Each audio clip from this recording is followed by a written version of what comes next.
جس کو نماز کے ٹائم اگر آپ آزمائیں گے تو انشاءاللہ آپ کے ذہن میں وسوسے نہیں آئیں گے۔ ایک ہے ہمارے پاس عقلی دلیل جو آپ کو سمجھنے کے لیے بہت آسانی رہے گی۔ دیکھیں ایک دفعہ کا واقعہ ہے، ایک استاد اور ایک شاگرد ہوتا ہے۔ وہ شاگرد کہتا ہے استاد محترم جب میں نماز پڑھتا ہوں میرا خیال ادھر جاتا ہے کہیں ادھر جاتا ہے، میرا نماز میں خیال نہیں رہتا ہے۔ تو استاد کہتے ہیں ٹھیک ہے تمہارے اس مسئلے کا میرے پاس حل ہے۔ کہتے ہیں جاؤ ایک لوٹیا لے کر آؤ اور اس لوٹیا میں فل دودھ بھر کے لے کے آؤ۔ اب وہ شاگرد جاتا ہے لوٹیا لے کر آتا ہے اور لوٹیا میں فل دودھ لے کر آتا ہے اور لانے کے بعد کھڑا ہو جاتا ہے۔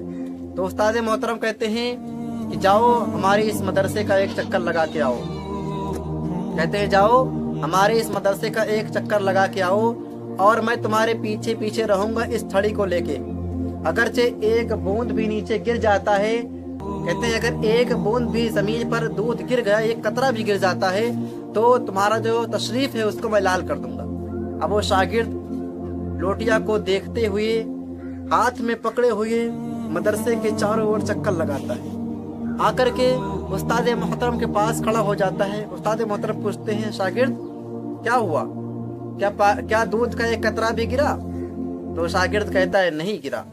تو استاد محترم کہتے ہیں کیسے نہیں گرا؟ تو شاگرد کہتا ہے کہ میں نے پوری توجہ اس لوٹیا پہ رکھی تھی، اگر میں اس لوٹیا پہ توجہ نہیں رکھتا تو ہی جو میں نے لوٹیا میں دودھ لیے ہیں یہ تقریباً 1 پاؤ ختم ہو جاتا، اگر سے 1 لیٹر ہے تو، کیونکہ یہ چھلک جاتا گر جاتا۔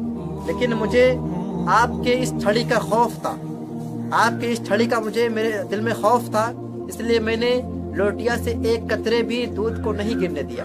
تو میرے عزیزو جب ایک استاد کا اتنا خوف ہوتا ہے کہ ایک لوٹیا میں سے 1 قطرہ بھی دودھ کا نہیں گرتا ہے تو کیا آپ کے دل میں رب کا خوف نہیں ہے؟ اگرچہ آپ کے دل میں رب کا خوف ہے تو آپ کا ذہن کہیں نہیں جائے گا۔ یہ مثال تھا میرا آپ کو سمجھانے کے لیے، لیکن اگر آپ کے دل میں اللہ کا خوف ہے تو آپ کا ذہن نماز سے کہیں نہیں جائے گا۔ لیکن اگر آپ کے دل میں رب کا خوف نہیں بلکہ دنیا کی محبت ہے، جس کے بارے میں رب فرماتا ہے وَمَا الْحَيَاةُ الدُّنْيَا إِلَّا مَتَاعُ الْغُرُورِ، تو اگر آپ کے دل میں اسی دنیا کی محبت ہے تو آپ کا ذہن ادھر ادھر ضرور بھٹکے گا۔ لیکن اگر آپ کے دل میں رب کی محبت ہے، رب کی چاہت ہے، نماز سے محبت ہے، آپ چاہتے ہیں کہ نماز میں پڑھتا ہوں رب کا دیدار کرتا ہوں، تو انشاءاللہ آپ کا ذہن کہیں نہیں بھٹکے گا۔ آپ یہ سوچیں کہ جو میں نماز ادا کر رہا ہوں یہ نماز شاید میری زندگی میں آخری نماز ہو، جو میں یہ نماز فجر یا ظہر یا عصر یا مغرب یا عشاء یا تراویح یا کوئی بھی نماز ادا کر رہے ہو تو یہ سوچو کہ معلوم نہیں یہ نماز میری زندگی کا آخری نماز ہو، اس کے بعد میرے اوپر نماز پڑھ دی جائے گی۔ میرے چیزوں یہ خیال آپ نے دل میں رکھیں، اگر یہ خیال آپ کے دل میں رہے گا تو انشاءاللہ آپ کی نماز خراب نہیں ہوگی۔ لیکن اگر آپ کے دل میں یہ خیال نہیں رہا، آپ یہ سوچتے ہیں کہ میں نماز ابھی میں کام کر رہا ہوں جا کے نماز پڑھوں گا اور پھر آگے ہی کام کروں گا، تو میں نے دیکھا ہے کہ ہمارے نانپارہ میں اسد بھائی امن بھائی ہیں جو ایک مرتبہ بتا رہے تھے مجھ سے کہ نماز پڑھنے گیا تھا میں تراویح کی، اور میں یہ سوچ رہا تھا کہ دکان میں بھی شاید کپڑا پڑا ہوا اس کو میں لپیٹا نہیں، تو نماز پڑھے اور نماز میں ان کا خیال صرف یہی رہا کہ کپڑا لپیٹنا باقی ہے، تو اس کے بعد نماز پڑھتے جاتے ہیں کپڑا کو دیکھتے ہیں، دکان کھولتے ہیں دیکھتے ہیں کپڑا سچ میں لپیٹا ہوا نہیں ملتا ان کو، تو ان کا خیال اصل میں نماز میں نہیں تھا بلکہ ان کا خیال اس کپڑے میں تھا۔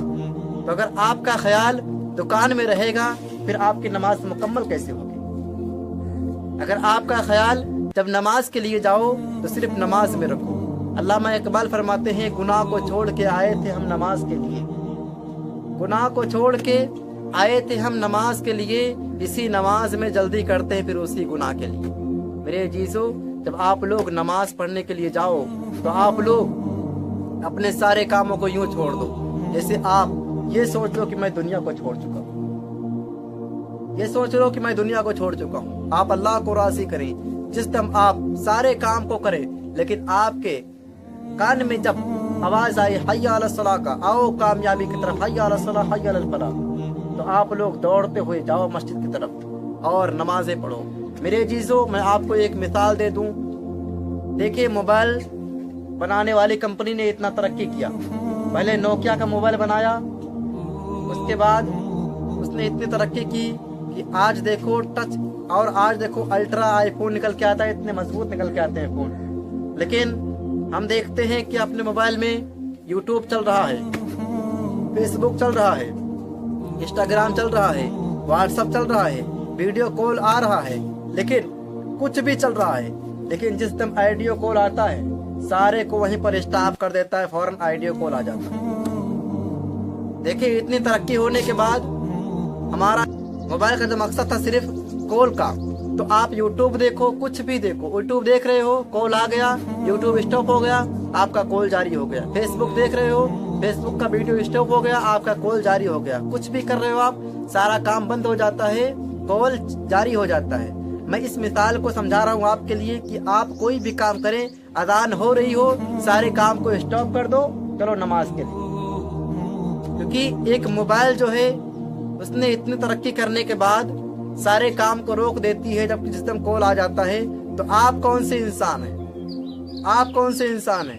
کیا آپ اللہ کا فرمان نہیں, اللہ کے فرمان کو فالو نہیں کرتے؟ اذان ہو رہی ہے, موبائل چالو ہے, موبائل کو اسٹاپ کر دیتے ہیں کم وقت, اور منہ سے باتیں جاری ہے. حضور فرماتے ہیں جو انسان وقت اذان ہونے کے ٹائم موبائل کو اسٹاپ کرتا نہیں کرتا کم وقت الگ بات ہے. حضور فرماتے ہیں جو انسان اذان ہونے کے ٹائم بات چیت کرتا ہے, اندیشہ ہے کہ اس کو مرنے کے وقت کلمہ نصیب نہیں ہوگا. کتنی بڑی سزا ہے یار, جو انسان اذان ہونے کے ٹائم بولتا رہتا ہے کم وقت اس کو مرنے کے ٹائم کلمہ نصیب تک نہیں ہوگا. تو میرے عزیزو, آپ لوگ اگر چاہتے ہیں کہ ہمارا دنیا کو چھوڑنا ایمان کی حالت میں ہو اور ہمارے زبان پر کلمہ طیب جاری ہو, تو ہم لوگ کو چاہیے کہ اذان کے وقت خاموش رہیں. دعا کرتا ہوں اللہ تبارک و تعالی ہم سبھی کو بولنے سے زیادہ اس پر عمل کرنے کی توفیق اور رفیق عطا فرمائے, اور میرے بولنے میں اور آپ کے سننے میں جو غلطی سے معاف فرمائے. وآخر دعوانا ان الحمدللہ رب العالمین. پھول کے شیر چمن پھول کھلے شاد رہے, باغ بجاتا ہوں میں گلشن ترا آباد رہے. السلام علیکم ورحمۃ اللہ وبرکاتہ.